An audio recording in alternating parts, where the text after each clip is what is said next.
বাংলাদেশে যে সাধারণ নির্বাচন হয়ে গেল, সেই নির্বাচনে 2/3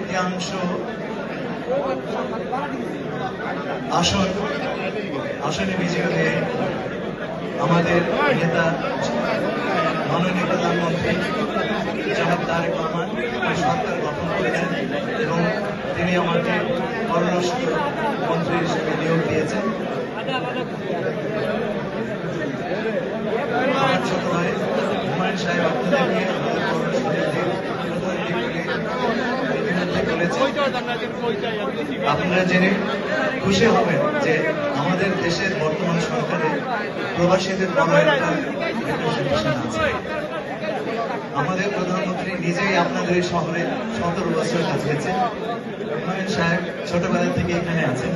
আমি নিজে জাতীয় সঙ্গে দীর্ঘ 30 বছর কাজ করেছি এবং জেনেভা এবং নিউ ইয়র্কে আমি এই সময় কাটিয়েছি। সুতরাং আপনারা যারা প্রবাসী আছেন তারা জানবেন যে আপনাদের স্বার্থ রক্ষার জন্য বাংলাদেশের বর্তমান সরকারে প্রবাসী সদস্যবৃন্দ আছে। তারা আপনাদেরই ভাই, আপনাদের সুখ দুঃখ তারা খুব ভালোভাবেই বোঝেন।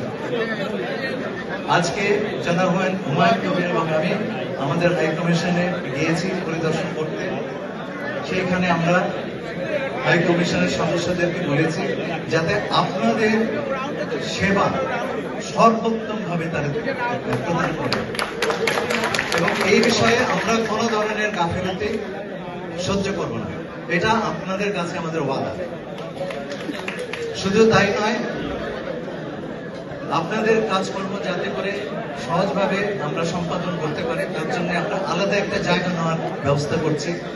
সেইখানে আপনারা সকলে যাতে আপনাদের সুবিধা অনুযায়ী সকল কাজ সম্পাদন করতে পারেন অতি দ্রুততার সঙ্গে আমরা সেই নির্দেশগুলি দিয়ে গেছি। হুমায়ুন সাহেব এবং আমি এটা মনিটর করব। আমরা শুধু কথা বলে যাচ্ছি না, আমরা এটা মনিটর করব, আমরা এটা নিশ্চিত করব।